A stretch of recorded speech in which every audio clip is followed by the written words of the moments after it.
Maintenant, c'est la même chose.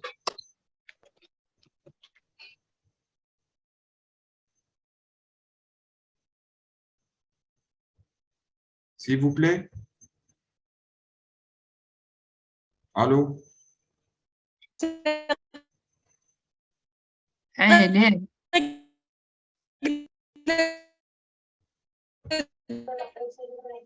Je vous entends très mal.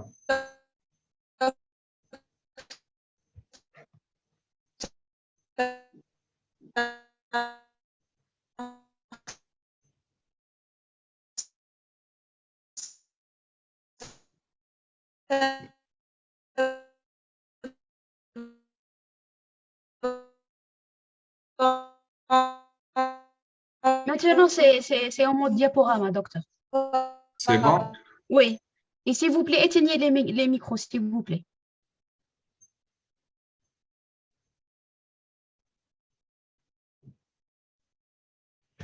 Donc, je continue. Donc, la pharmacogénérale, elle s'intéresse particulièrement aux modalités de prescription et d'administration des médicaments. Elle comprend toutes les méthodes d'études qui sont préalables à la commercialisation et la mise sur le marché au développement du médicament. Donc, elle intéresse les phases de pharmacocinétique et pharmacodynamie. Et en dernier, la phase de pharmacovigilance. C'est quoi la pharmacocinétique? Donc, c'est l'étude de devenir de médicaments dans l'organisme.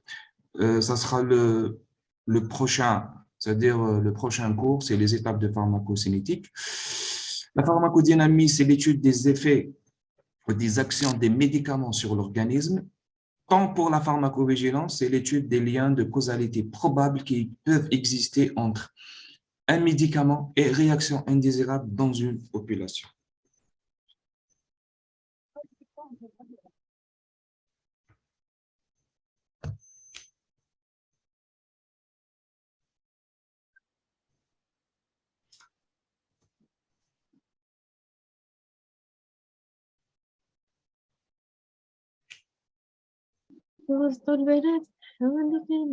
S'il vous plaît, vos micros, s'il vous plaît.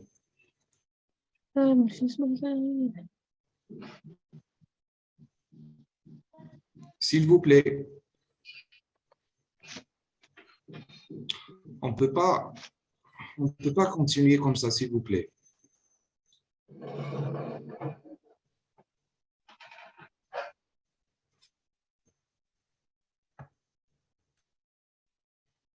S'il vous plaît.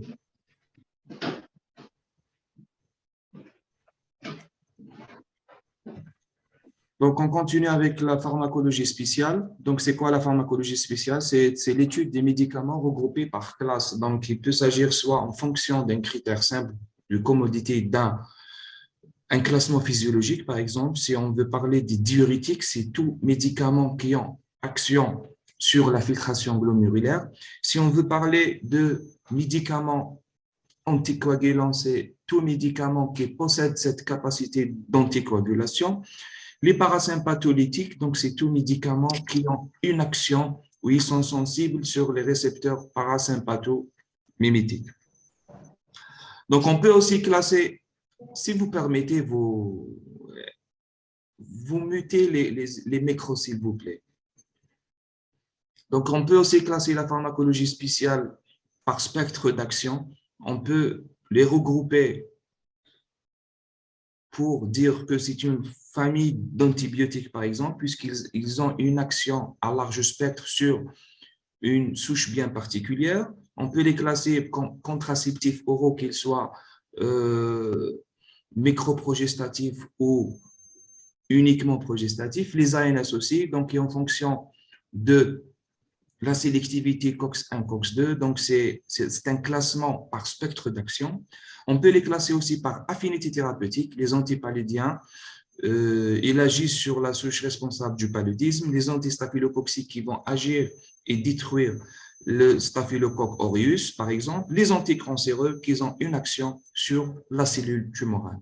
On peut classer aussi les médicaments selon une structure chimique. C'est c'est l'appellation ou le jargon, c'est-à-dire qu'on utilise dans notre pratique courante, à savoir les benzodiazépines, les tétracyclines, les phénothiazines comme exemple.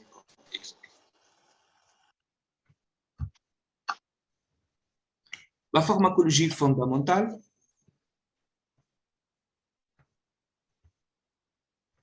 Donc, elle utilise les méthodes de la biologie moléculaire et de la biologie cellulaire, c'est-à-dire c'est analyser les sites de liaison, les sites de régulation de la transcription au niveau nucléaire. Elle étudie aussi le contrôle de la mitose ou de la mort cellulaire, ce qu'on appelle l'apoptose. C'est ce qu'on appelle aussi la thérapie ciblée. Donc, c'est une spécialité de pharmacologie qui étudie la biologie moléculaire, c'est-à-dire c'est la tendance actuelle dans toutes les disciplines médicales, à savoir, et plus particulièrement en oncologie, on parle beaucoup de thérapie ciblée, c'est-à-dire contrairement à la chimiothérapie, par exemple, la chimiothérapie classique qui agit en même temps et sur la cellule cancéreuse et sur la cellule saine, d'où c'est-à-dire l'apparition de beaucoup d'effets indésirables. Donc, ces dernières années, il y a l'avènement de ce qu'on appelle une thérapie ciblée, c'est-à-dire c'est une chimiothérapie qui est dirigée uniquement contre la cellule tumorale. Donc, du coup, on va garder toujours l'effet anti-cancéreux et en même temps, c'est-à-dire on va éviter tous les effets indésirables qui sont connus si on utilise la chimiothérapie classique. Donc, comme branche de pharmacologie fondamentale, on a l'étude de la pharmacogénétique, qui est une division de la pharmacologie qui étudie l'influence du profil génétique sur les propriétés et pharmacodynamiques et pharmacocinétiques des médicaments, surtout sur la phase du métabolisme. Donc, je donnerai juste un exemple et vous allez le voir en détail dans le cours de pharmacodynamique. Donc, on connaît les populations, c'est-à-dire les populations sont classées comme métaboliseurs rapides, métaboliseurs lents et métaboliseurs intermédiaires. Donc, c'est l'étude pharmacogénétique qui a permis de classer la population ainsi. Donc, et cette classification ou bien cette prédisposition génétique qui va déterminer le profil métabolique de chacun, donc va déterminer et va être responsable de la différence de réponse pharmacologique entre les populations. Donc, si par exemple, si on veut étudier par exemple la population asiatique qui sont connus comme métaboliseurs rapides, donc on saura très rapidement la différence et pourquoi il y a une différence, il y a une variabilité de la réponse du même médicament dans la même indication, c'est-à-dire dans la même pathologie entre les Asiatiques, par exemple, et les Africains. C'est juste parce qu'il y a une différence sur la cinétique métabolique de chaque population.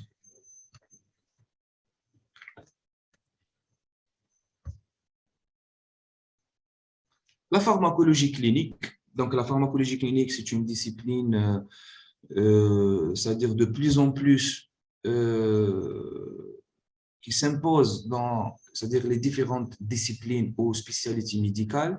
Donc, elle concerne les différentes étapes des essais cliniques du médicament en vue d'avoir l'AMM, c'est-à-dire l'autorisation de mise sur le marché.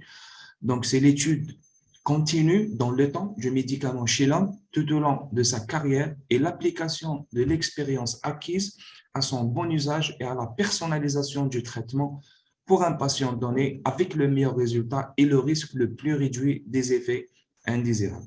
Donc, je résume la pharmacologie clinique comme la discipline qui va étudier ce qu'on appelle les différentes étapes des essais cliniques. Donc, c'est-à-dire les essais cliniques chez l'homme, puisque, comme vous le savez tous, donc les phases de développement du médicament, il y a d'abord la phase purement pharmaceutique où il y a la conception chimique du médicament. Ensuite, on va essayer de tester cette molécule ou cette composition chimique chez l'animal, ce qu'on appelle les phases toxicologiques ou expérimentales chez l'animal.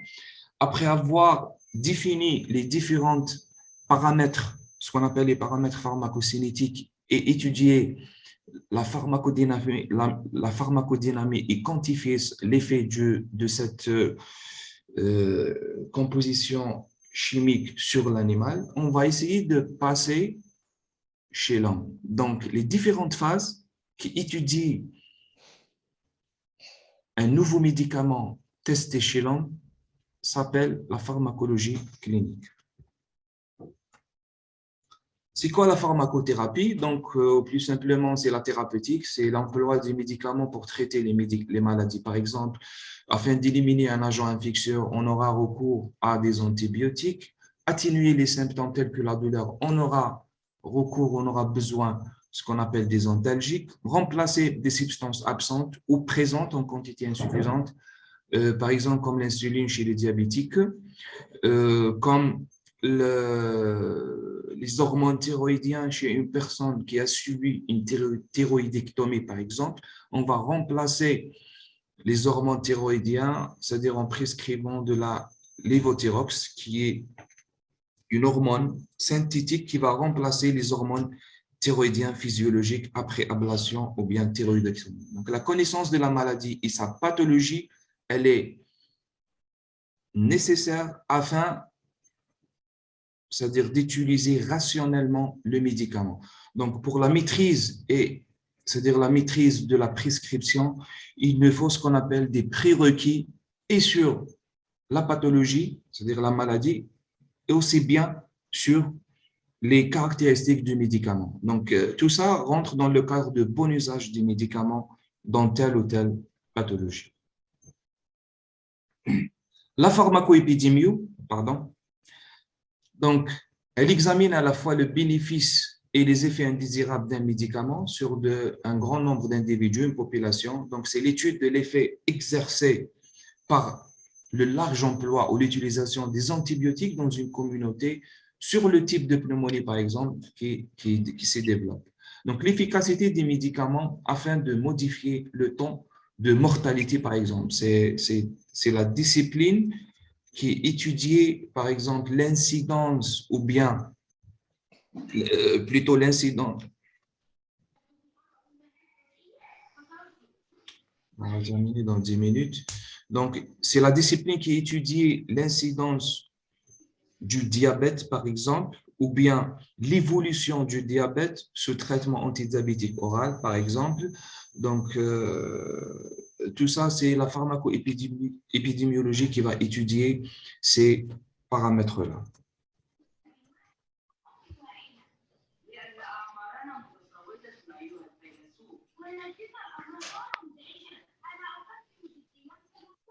La pharmacoéconomie, donc, c'est quoi la pharmacoéconomie? Donc, c'est l'étude du prix du médicament prenant en compte et le coût financier de la maladie considérée, et bien aussi le coût financier global du développement, de la fabrication et de la diffusion, c'est-à-dire la diffusion commerciale, c'est-à-dire c'est la promotion commerciale du médicament.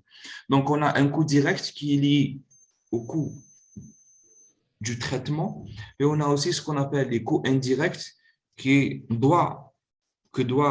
qu'on doit prendre en considération afin d'évaluer économiquement la prise en charge d'une telle ou telle pathologie. Donc, les coûts indirects, je peux citer un exemple, par exemple,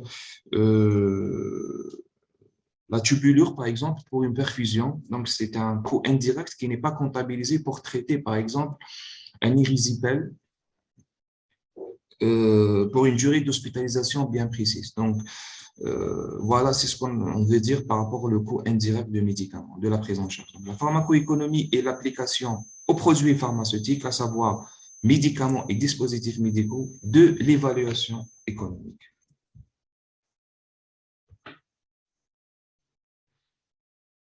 La toxicologie, donc, elle étudie les effets nuisibles des produits chimiques sur les humains, les animaux ou bien les plantes, y compris les produits employés comme médicaments ou qui sont connus sous nom de pesticides.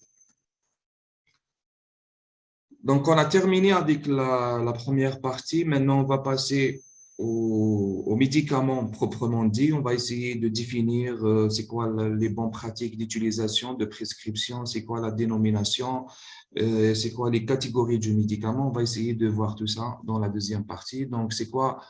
Le médicament est défini comme toute substance ou composition présentée comme possédant des propriétés, soit préventives ou curatives à l'égard des maladies humaines ou animales.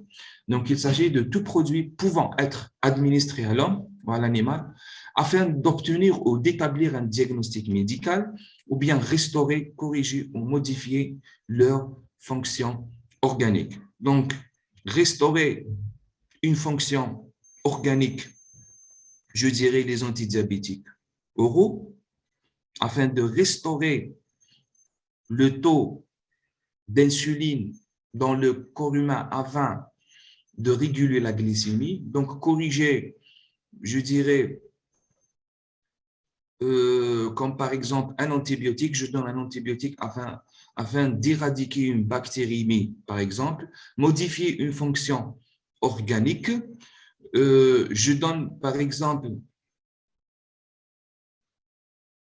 un antihypertenseur, par exemple, afin de traiter une hypertension artérielle. Donc, c'est quoi les fonctions du médicament?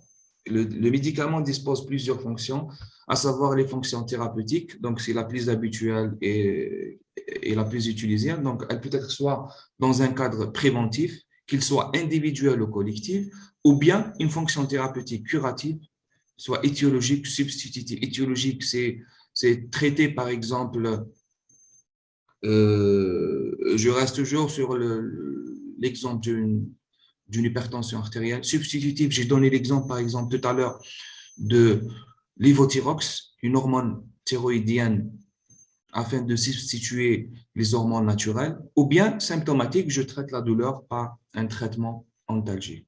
Donc, le médicament dispose aussi d'une fonction diagnostique. Donc, il peut s'agir d'un opacifiant, d'un traceur, des agents pharmacodynamiques divers utilisés dans les explorations fonctionnelles.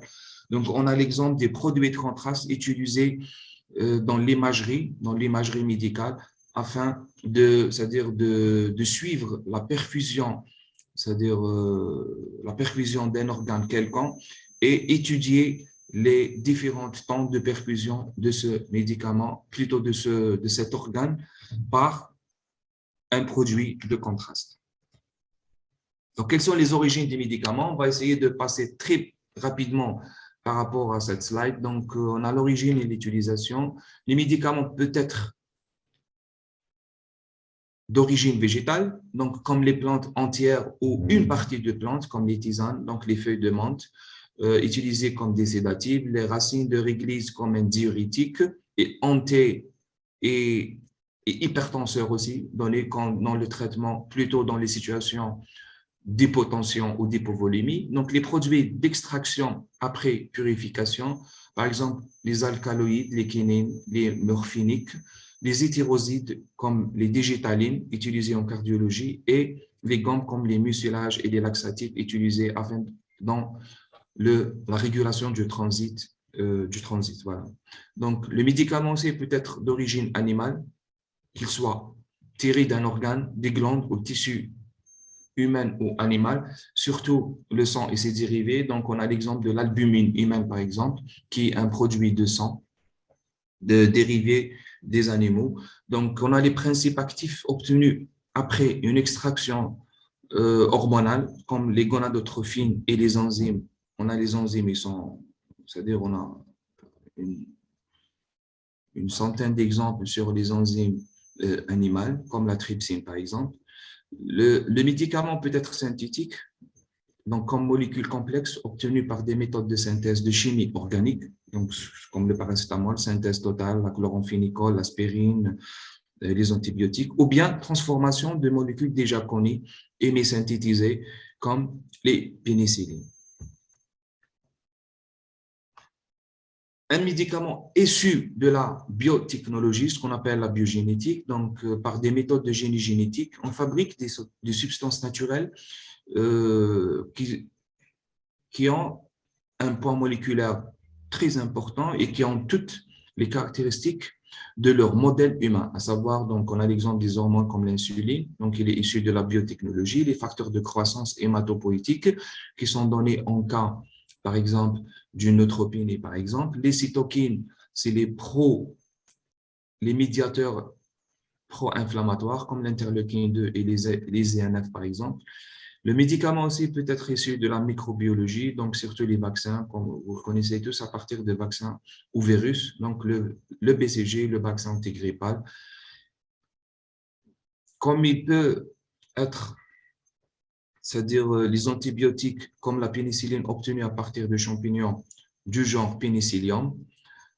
Le médicament aussi peut être d'origine minérale, donc les produits minéraux naturels employés comme principe actif ou excipient des médicaments, donc comme l'eau pour préparation, le talc, les bicarbonates de sodium, le potassium, le calcium, donc ces différents médicaments utilisés dans la pratique courante afin de corriger, par exemple, un trouble ionique, une hypokaliémie, une hyponatrémie, par exemple.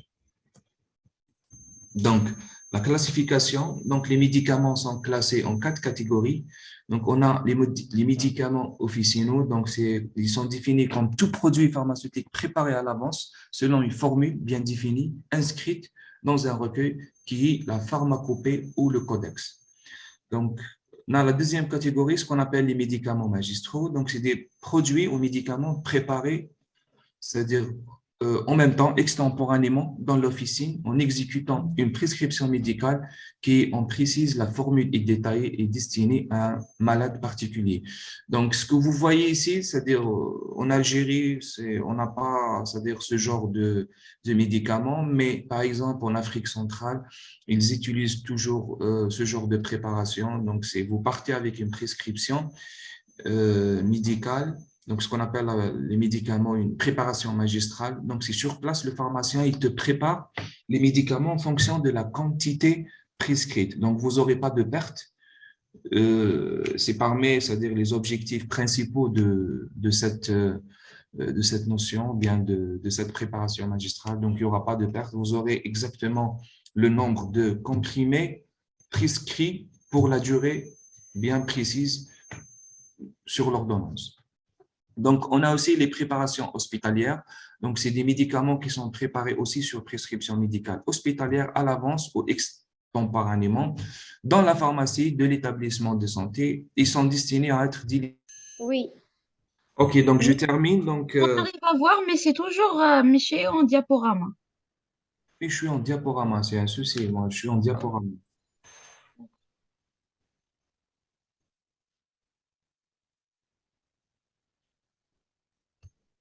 C'est bon, monsieur. OK, donc je termine. Je disais sur la préparation hospitalière, donc c'est tout médicament qui est préparé sur place, sur prescription hospitalière, donc soit à l'avance, soit en même temps, dans une pharmacie d'un établissement de santé, et ils sont destinés à être délivrés sur place, donc pour un ou plusieurs patients. Par exemple, la préparation de la chimiothérapie qui se fait, c'est-à-dire dans l'hôpital ou bien dans le service d'oncologie médicale, voilà, où la préparation, elle est centralisée par les biologistes. Donc, on a aussi la spécialité pharmaceutique, donc c'est ce que vous connaissez tous, donc c'est les médicaments qui sont préparés, packagés, ils sont conditionnés dans leur boîte selon, voilà, et ils caractérisent la dénomination spéciale, donc elle constitue l'essentiel des ventes en officine qui nécessitent auparavant une autorisation de mise sur le marché qui est délivrée par l'agence du médicament. C'est quoi les dénominations connues? Le jargon utilisé dans la médecine pour les différents médicaments. Donc, vous avez ce qu'on appelle une dénomination spécifique ou chimique, donc qui répond à la nomenclature internationale, mais souvent trop compliquée pour être utilisée dans la pratique courante. Par exemple, comme j'ai pris l'exemple de phényléthylmalonylurée, donc c'est trop lourd. Donc, c'est trop lourd pour le prononcer à chaque fois. Donc, qu'est-ce qu'on fait? Donc, on va donner, par exemple, un nom à cette préparation et qui sera le nom qui sera utilisé dans notre pratique courante. Donc, c'est en général ce qu'on appelle donc le phényléthylmalonyl. Donc, c'est ce qu'on appelle c'est les barbituriques. Voilà. Donc, on a plusieurs dénominations par la suite. Donc, on peut, c'est-à-dire sur le marché, on peut le trouver sous le nom de urea, par exemple. Donc, ils ont pris juste urée et ils l'ont nommé urea. Donc, c'est la dénomination commerciale. Voilà. Donc, on a une deuxième dénomination que vous êtes censé la maîtriser en tant qu'étudiant et praticien médical.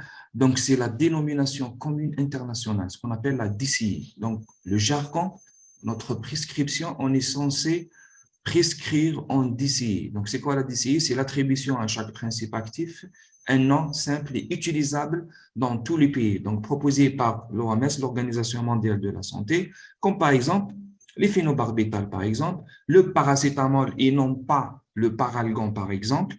Donc, le paracétamol, c'est la dénomination commune internationale. Donc, le paralgon, par contre, c'est ce que vous allez voir en dernier, c'est la dénomination commerciale ou spéciale. Donc, c'est le nom de marque déposé par le fabricant. Donc, ils sont en général rédigés en lettres majuscules. Exemple, comme le phénobarbital, c'est une DCI, mais le nom commercial, c'est le Gardinal, par exemple. Il est connu sous le nom de Gardinal. Maintenant, on va essayer de parler un petit peu sur les bonnes pratiques de prescription des médicaments. Donc, la prescription médicale est considérée comme un acte médico-légal, donc qui engage la responsabilité civile du médecin. Donc, il consiste aussi la rédaction d'une ordonnance qui est indispensable et obligatoire à la délivrance par le pharmacien de médicaments contenant des substances vénéreuses. Donc, les médicaments sont classés en 3 listes, donc anciennement appelées tableau 1, tableau B et tableau C. Donc, maintenant, ils ont révisé cette dénomination, plutôt cette classification. Donc, on a la liste 1, donc, qui regroupe tout médicament toxique qui, par surdosage, entraîne des accidents graves. Donc, par exemple, les corticoïdes, ils sont classés dans la liste 1. Le paracétamol, il est classé comme liste 1, donc, tandis que la liste 2, anciennement appelée le tableau C, donc c'est les médicaments dangereux de toxicité assez faible, comme les antibiotiques. Si on abuse sur l'utilisation, par exemple, des antibiotiques, certainement, on va se retrouver dans cette situation de toxicité, ou bien, je dis bien, on va provoquer ce qu'on appelle la résistance aux antibiotiques qui est due à l'utilisation abusive des antibiotiques. Voilà, c'est-à-dire si on ne respecte pas exactement les indications des antibiotiques. Par exemple, une infection virale, on n'a pas recours à prescrire un antibiotique, il faut juste traiter symptomatiquement, donner du paracétamol, par exemple, pour une rhinite, par exemple, ou bien pour une bronchite non surinfectée, par exemple. Mais ces dernières années, on a tendance à prescrire des antibiotiques systématiquement pour toute infection virale, ce qui a causé l'avènement des résistances aux antibiotiques. Donc, les stupéfiants, ils sont une autre liste où ils sont catégorisés sur un autre tableau, c'est anciennement le tableau B. Donc, c'est les médicaments toxicomanogènes ou narcotiques. Donc, c'est en général les analgésiques centraux. Exemple, la morphine, le fentanyl, par exemple, l'oxycodone. Tous ces médicaments sont classés comme stupéfiants et ils sont soumis à des prescriptions rigoureuses et à un circuit bien codifié. Donc, les stupéfiants, ils ne sont pas prescrits sur une ordonnance simple, mais ce qu'on appelle sur un carnet à souche. Donc, c'est un carnet qui est fait de 3 ordonnances, 3 exemplaires, une blanche, une rose et une jaune. Donc, afin de garder la traçabilité de la prescription de cette classe de médicaments, à savoir les stupéfiants. Donc, c'est quoi le médicament générique? Donc, c'est tout produit pharmaceutique considéré essentiellement similaire au produit pharmaceutique original lorsqu'il a la même composition, tant sur la qualité et la quantité en principe actif. Donc, il est présenté sous la même forme pharmaceutique, c'est-à-dire si la molécule mère est présentée en comprimé ou bien en gélule, le générique doit se présenter aussi sur la même forme pharmaceutique et que lorsqu'il est nécessaire, la bioéquivalence avec le premier produit, c'est-à-dire le produit de référence, a été démontré par des études appropriées de biodisponibilité. Donc, je m'explique. Donc, afin de donner l'autorisation de mise sur le marché d'un générique, parfois, on doit exiger ce qu'on appelle des études de bioéquivalence, c'est-à-dire le générique, il faut qu'il soit équivalent au produit ou bien la molécule mère. Donc, pour approuver et tester cette équivalence, on va c'est-à-dire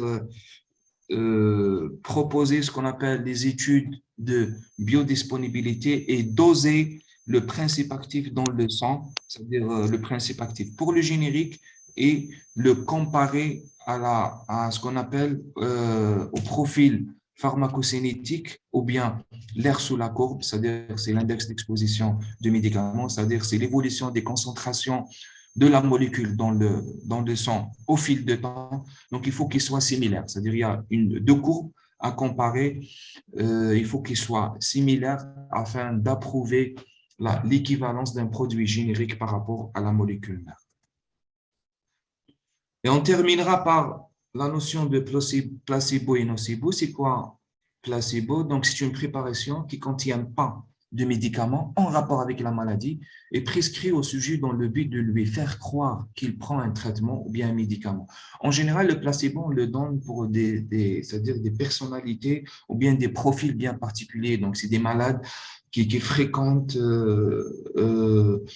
les urgences, ils sont demandeurs à chaque fois de traitement. Donc, on a parfois recours à utiliser un placebo, par exemple, au lieu d'injecter de corticoïdes ou bien un anti-inflammatoire, on doit juste injecter du sérum salé. Le sérum salé, il est dépourvu de principe actif, donc il ne contient pas un principe actif, mais vous allez remarquer que chez personnalité-là ou chez profil-là, une fois vous injectez même du sérum salé, le malade reçoit ou bien, c'est-à-dire, il vous dit que je suis soulagé après juste c'est-à-dire un traitement qui est dépourvu à la base d'un principe actif. Donc, il contient des substances neutres, c'est-à-dire sans effet pharmacologique démontré dans la pathologie considérée, administrées dans le but de plaire le patient.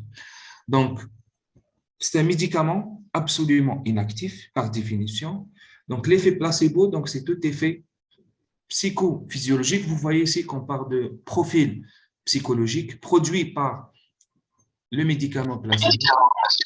Il est totalement indépendant des propriétés pharmacologiques du médicament. L'effet nocebo, donc c'est un cas vraiment particulier qui est en miroir de l'effet placebo. C'est quoi? Donc, il se manifeste par des réactions, par contre, désagréables ou même nocives, sans rapport réel avec les effets pharmacologiques attendus de la dose administrée du médicament. C'est-à-dire, si je prescris, par exemple, du paracétamol, par exemple, et avec, c'est-à-dire l'expérience, je sais très bien que le paracétamol, par exemple, je prends juste un exemple, ne donne pas de bronchospasme, par exemple. Mais ce patient-là, comme il a une personnalité, il a un profil psychologique, il va essayer de développer ces réactions désagréables ou même nocives afin de nous faire croire que c'est lié au médicament. Alors que, en réalité, ce n'est pas le médicament qui va donner et qui sera responsable de cette réaction indésirable, mais bien c'est un profil psychologique que le patient développe et c'est-à-dire qu'on doit le cerner et faire très attention par rapport à ces profils psychopathologiques, surtout dans les urgences. Pour conclure, donc la pharmacologie qui est une science, une des sciences de base de la médecine et qui connaît de nos jours un développement spectaculaire. Donc, le nombre de médicaments qui sont employés est considérable dans les indications thérapeutiques extrêmement variées. Donc, il semble évident qui ne peuvent être administrés adéquatement et sans risque, sans une bonne compréhension de leur action, de leurs effets secondaires et de leur toxicité et leur métabolisme. Donc, je dirais que c'était juste une introduction des notions générales sur la pharmacologie. Donc, on verra au fil des semaines, c'est-à-dire les différentes spécialités, les différentes, c'est-à-dire branches de pharmacologie. Donc, on va essayer de détailler c'est quoi la pharmacocinétique, c'est quoi la pharmacodynamique, les effets indésirables, les développements du médicament. On va essayer de voir, c'est-à-dire en détail dans les semaines à suivre. Donc, je ne sais pas, est-ce que vous avez des questions? Je suis là pour répondre à vos questions. Donc, vous avez l'enregistrement de la présentation. Si vous n'avez pas de questions, on vous souhaite une agréable soirée. Je ne sais pas ce que vous avez des questions ou pas, je suis à l'écoute.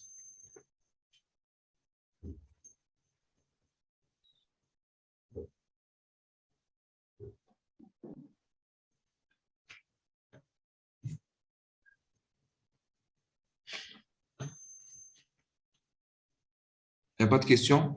Docteur, les étudiants, une étudiante veut savoir est-ce on aura un cours demain? Normalement, oui. Vous aurez un cours en présentiel, normalement, avec Dr Amrio. D'accord, merci. Bon, on ne s'est pas présenté. Moi, c'est Dr Derbouz. Donc, je suis médecin spécialiste en pharmacologie clinique. Voilà, je travaille et j'exerce au centre anti-cancer, service d'oncologie médicale de Blida. Voilà. Merci. Donc, on va assurer le module de pharmacologie ensemble, c'est-à-dire moi et Dr Amrio. Donc, je serai avec vous les mardis et Dr Amrio, donc c'est les mercredis. Si vous n'avez pas de questions, donc je vous remercie pour votre attention et à très bientôt, Inch'Allah.